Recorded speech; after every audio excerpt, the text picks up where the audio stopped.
ರೇಣುಕಾಸ್ವಾಮಿ ಹತ್ಯೆಯಾಗಿ 1 ವರ್ಷ ಕಳೆದಿದೆ. ಈ ನಡುವೆ ನಟ ದರ್ಶನ್ ತೂಗುದೀಪ ರೇಣುಕಾಸ್ವಾಮಿ ಕುಟುಂಬವನ್ನು ಭೇಟಿ ಮಾಡಲು ಪ್ರಯತ್ನ ಪಟ್ರ ಎನ್ನುವ ಮಾತುಗಳು ಚರ್ಚೆ ಆಗ್ತಿವೆ. ಈ ಹಿಂದೆ ಕೂಡ ನಟ ದರ್ಶನ್ ರೇಣುಕಾಸ್ವಾಮಿ ಕುಟುಂಬಕ್ಕೆ ಕೋಟಿ ಕೋಟಿ ಆರ್ಥಿಕ ಸಹಾಯ ಮಾಡಿದ್ದಾರೆ ಎನ್ನುವ ಆಧಾರವಿಲ್ಲದ ಸುದ್ದಿಗಳು ಸುಳಿದಾಡುತ್ತಿದ್ವು. ಈ ತರಹದ ಸುಳ್ಳು ಸುದ್ದಿಗಳನ್ನು ಸಾಮಾಜಿಕ ಜಾಲತಾಣಗಳಲ್ಲಿ ಹರಿಬಿಡಲಾಗಿತ್ತು.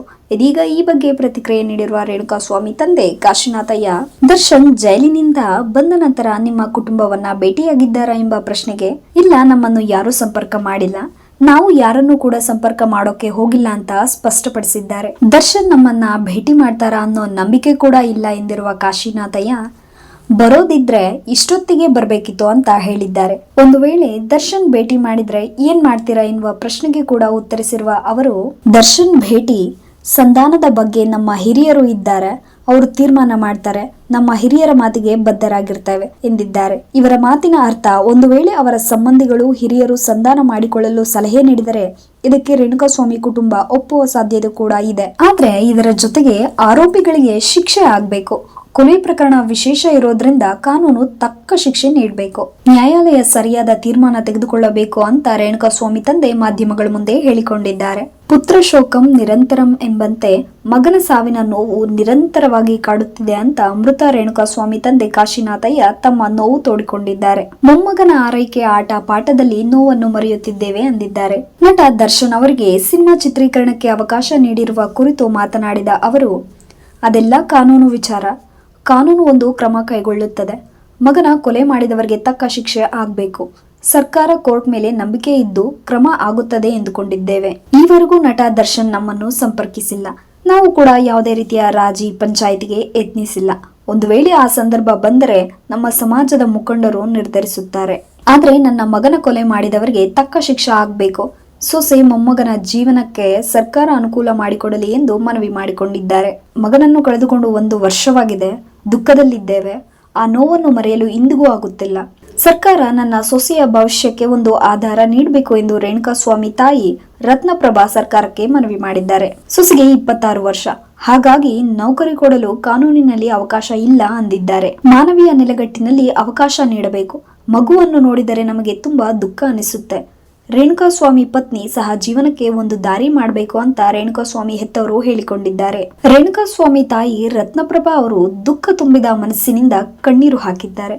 ಮಗನನ್ನು ಕಳೆದುಕೊಂಡು ದುಃಖದಲ್ಲಿದ್ದೇವೆ. ಆ ನೋವನ್ನು ಮರೆಯಲು ನಮಗೆ ಇಂದಿಗೂ ಆಗುತ್ತಿಲ್ಲ. ಸರ್ಕಾರ ನನ್ನ ಸೊಸೆಯ ಭವಿಷ್ಯಕ್ಕೆ ಒಂದು ಆಧಾರ ನೀಡಬೇಕು ಎಂದು ಮನವಿ ಮಾಡಿದ್ದಾರೆ. ರೇಣುಕಾಸ್ವಾಮಿ ಪತ್ನಿ ಸಹನಾ ಅವರು, ನಮ್ಮ ಮನೆಯವರು ತೀರಿ 1 ವರ್ಷ ಆಯ್ತು. ಮನೆಯಲ್ಲಿ ತಂದೆ ತಾಯಿಗೆ ವಯಸ್ಸಾಗಿದೆ. 1 ವರ್ಷದಿಂದ ಸಾಕಷ್ಟು ದುಃಖ ಅನುಭವಿಸುತ್ತಿದ್ದೀವಿ. ನನ್ನ ಹಾಗೂ ಮಗುವಿನ ಭವಿಷ್ಯಕ್ಕೆ ಸರ್ಕಾರ ನೆರವಾಗಬೇಕು ಅಂತ ಬೇಡಿಕೆ ಇಟ್ಟಿದ್ದಾರೆ. ಇಷ್ಟೆಲ್ಲ ಆದ್ರೂ ದರ್ಶನ್ ಫ್ಯಾನ್ಸ್ ಸಂಖ್ಯೆ ಕಡಿಮೆ ಆಗಿಲ್ಲ. ದಾಸನ ಲೈಫಲ್ಲಿ ಏನೇ ಆದ್ರೂ ಅಷ್ಟೇ, ಅಭಿಮಾನಿಗಳ ಸಂಖ್ಯೆ ಕುಗ್ಗಿಲ್ಲ, ಅದು ಹೆಚ್ಚಾಗುತ್ತಲೇ ಇದೆ.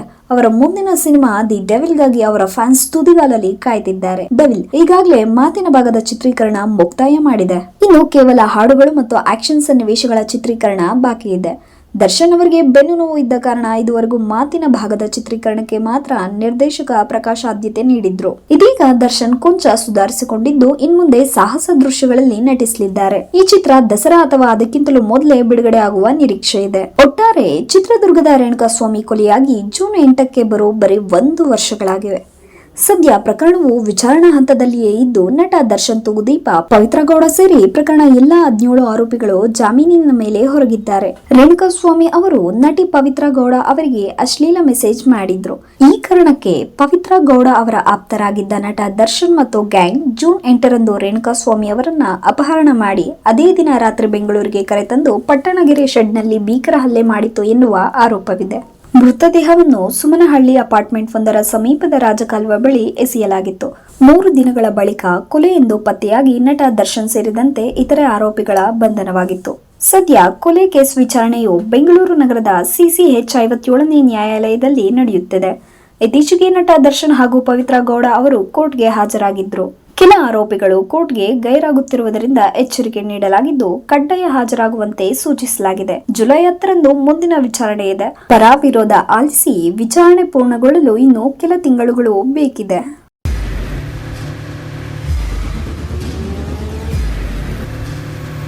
ಪ್ರಜಾಮಾರ್ಗ ನ್ಯೂಸ್, ಇದು ಜನಸಾಮಾನ್ಯರ ಧ್ವನಿ. ನಮಸ್ಕಾರ. ನೀವು ನೋಡ್ತಾ ಇದ್ದೀರಾ ಪ್ರಜಾಮಾರ್ಗ ನ್ಯೂಸ್. ರಾಷ್ಟ್ರದ ರಾಜ್ಯದ ರಾಜಕೀಯದ ಬಗ್ಗೆ ಹೆಚ್ಚಿನ ಸಿನಿಮಾ ಅಪ್ಡೇಟ್ಗಳಿಗಾಗಿ ಫಸ್ಟ್ ಲೈಕ್ ಮಾಡಿ, ಸಬ್ಸ್ಕ್ರೈಬ್ ಆಗಿ, ಹಾಗೆ ಫಾಲೋ ಕೂಡ ಮಾಡಬೇಕು.